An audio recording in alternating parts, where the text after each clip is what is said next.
Hello friends, आज हमें 1 मई का करंट अफेयर्स डिस्कस करना है। तो चलिए शुरू कर लेते हैं। हाल ही में भारत सरकार द्वारा किस एजेंसी को नवरत्न का दर्जा दिया गया? तो किस एजेंसी को दिया है नवरत्न का दर्जा? भारतीय नवीकरण ऊर्जा विकास एजेंसी को। इसका मुख्यालय कहाँ है? इसका मुख्यालय नई दिल्ली में है और स्थापना हुई थी 1987 में।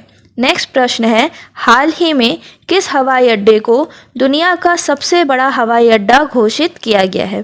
तो किस हवाई अड्डे को घोषित किया है? अल मखतूम अंतर्राष्ट्रीय हवाई अड्डा।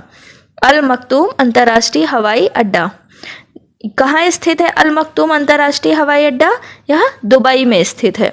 वैश्विक मीडिया पुरस्कार जीतने वाली एआई एंकर सना किस समाचार एजेंसी से संबंधित हैं? तो एआई एंकर जो सना है वो किस समाचार एजेंसी से संबंधित है? वो इंडिया टुडे से संबंधित है। इंडिया टुडे ग्रुप की एआई एंकर सना ने लंदन में आयोजित international news media association global media awards में 2 पुरस्कार जीते हैं।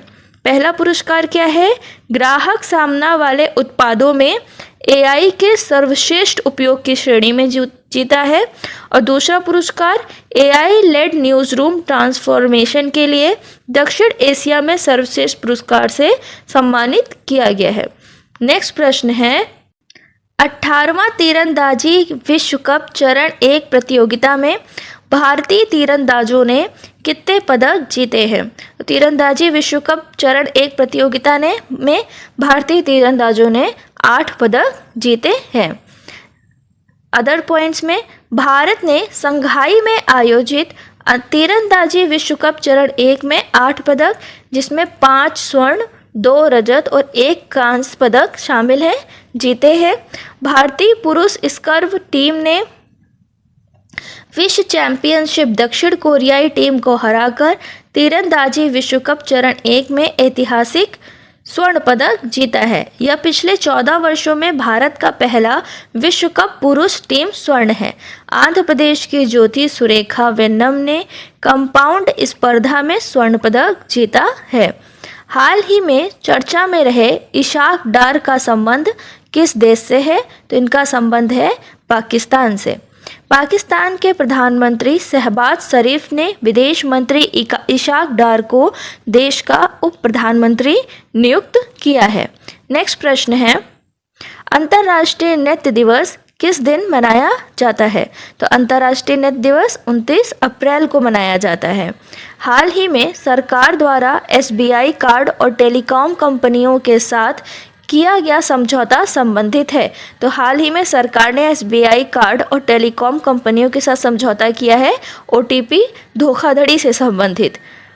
ओटीपी धोखाधड़ी को रोकने के लिए ये समझौता किया गया है। नेक्स्ट प्रश्न है, इंडियन वैक्सीन मैन्युफैक्चरिंग एसोसिएशन का नया अध्यक्ष किसे नियुक्त किया गया है? तो किसे नियुक्त किया गया है? कृष्णा एला को नियुक्त किया गया है। अदर पॉइंट्स में देख लेते हैं। इंडियन वैक्सीन मैन्युफैक्चरिंग एसोसिएशन ने अप्रैल 2024 से अगले 2 वर्षों के लिए कृष्णा एला को अपना नया अध्यक्ष नियुक्त करने की घोषणा की है। आयुष्मान भारत दिवस कब मनाया जाता है? तो मनाया जाता है 30 अप्रैल को। कब मनाया जाता है? 30 अप्रैल को। हाल ही में भारतीय वायुसेना ने और नौसेना ने रैम्पेज मिसाइल को शामिल कर लिया है। यह किस देश से संबंधित है? यह किस देश में विकसित की गई है? तो किस देश में विकसित की गई है? इजराइल में विकसित की गई है। अदर पॉइंट्स देख लेते हैं। भारतीय वायुसेना और भारतीय नौसेना ने रैम्पेज लंबी दूरी की supersonic air to ground missile को शामिल कर लिया है, जिसके मारक क्षमता है 250 किलोमीटर। आईपीएल में किस खिलाड़ी ने सबसे ज़्यादा मैच खेलने का रिकॉर्ड बनाया है? तो किस खिलाड़ी ने यह रिकॉर्ड बनाया है? महेंद्र सिंह धोनी ने बनाया है। 259 मैचों के साथ महेंद्र सिंह धोनी इस लीग में सबसे ज़्यादा मैच खेलने वाले खिलाड़ी बन गए हैं। इसी के साथ वह आईपीएल के इतिहास में 150 मैच जीतने वाले खिलाड़ी भी बन गए हैं। आईपीएल में सबसे ज़्यादा मैच जीतने वाले खिलाड़ी कौन कौन से हैं? एमएस धोनी ने सबसे ज़्यादा मैच जीते हैं 150। उसके बाद स्थान है रोहित शर्मा का, 133 मैच जीते हैं। फिर है रवींद्र जडेजा। हाल ही में चर्चा में रहे हमजा यूसुफ का संबंध किस देश से है? तो किस देश से है हमजा यूसुफ का संबंध? हमजा यूसुफ का संबंध है स्कॉटलैंड से। किस देश से? स्कॉटलैंड से।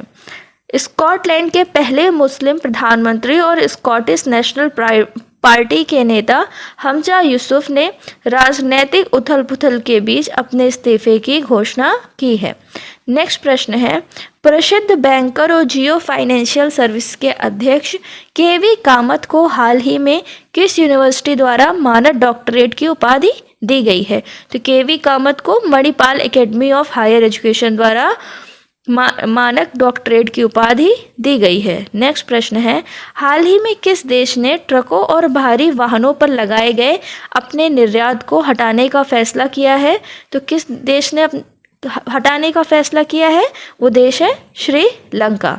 नेक्स्ट प्रश्न है, हाल ही में किस संस्थान द्वारा innovative 3D printed डैमी ballot unit press की गई है? Innovative 3D printed dummy ballot unit है वो IIT गुवाहाटी के द्वारा पेश की गई है। नेक्स्ट प्रश्न है, नवा ICC T20 क्रिकेट विश्व कप 2024 की मेजबानी कौन सा देश करेगा? तो कौन सा देश करेगा? वेस्ट इंडीज़ और अमेरिका दोनों मिलकर करेंगे। मतलब ऑप्शन हो जाएगा डी, बी और सी दोनों।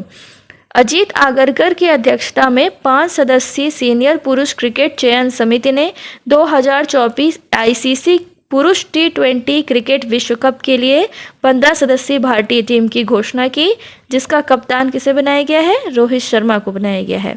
हाल ही में 26वें नौसेना प्रमुख किसे नियुक्त किया गया है? 26वें नौसेना प्रमुख के रूप में दिनेश कुमार त्रिपाठी को नियुक्त किया गया है। एडमिरल दिनेश कुमार त्रिपाठी ने 30 अप्रैल 2024 को 26वें नौसेना प्रमुख के रूप में पदभार ग्रहण किया। इन्होंने एडमिरल R हरिकुमार का स्थान लिया है। एक रिपोर्ट देख लेते हैं। भारतीय उष्णकटिबंध मौसम विज्ञान संस्थान पुणे के अनुसार हिंद महासागर तेज गति से गर्म हो रहा है। और क्या बोला है इन्होंने इस रिपोर्ट में? 1950 से 2000 तक हिंद महासागर 1.2 डिग्री सेल्सियस से गर्म हो रहा था और 2020 से 2021 तक 1.7 से 3.8 डिग्री सेंटीग्रेड और अधिक गर्म हो जाने की उम्मीद है। और क्या बोला है इन्होंने समुद्री हीट वेव्स के बारे में बताया है। समुद्री हीट वेव प्रतिवर्ष 20 दिन के वर्तमान औसत से आती थी, मतलब अभी तक, और अब वो 10 गुना ज़्यादा बढ़ गई हैं और 220 से 250 दिन प्रतिवर्ष होने की उम्मीद है। समुद्री हीट वेव्स क्या होती हैं? किसी भी हिस्से में असामान्य रूप से उच्च तापमान में जो वृद्धि है उसकी अवधि है, जो लगातार 5 या अधिक दिनों तक बनी रहती है। नेक्स्ट प्रश्न है, ध्रुव प्रवासियों ने हाल ही में किस राज्य में लोकसभा चुनाव में मतदान किया? माफ़ करिएगा, ध्रुव नहीं है, ये ब्रू प्रवासी हैं। ब्रू प्रवासियों ने हाल ही में किस राज्य के लोकसभा चुनावों में मतदान किया? तो किस राज्य से किया है? इन्होंने त्रिपुरा राज्य से किया है।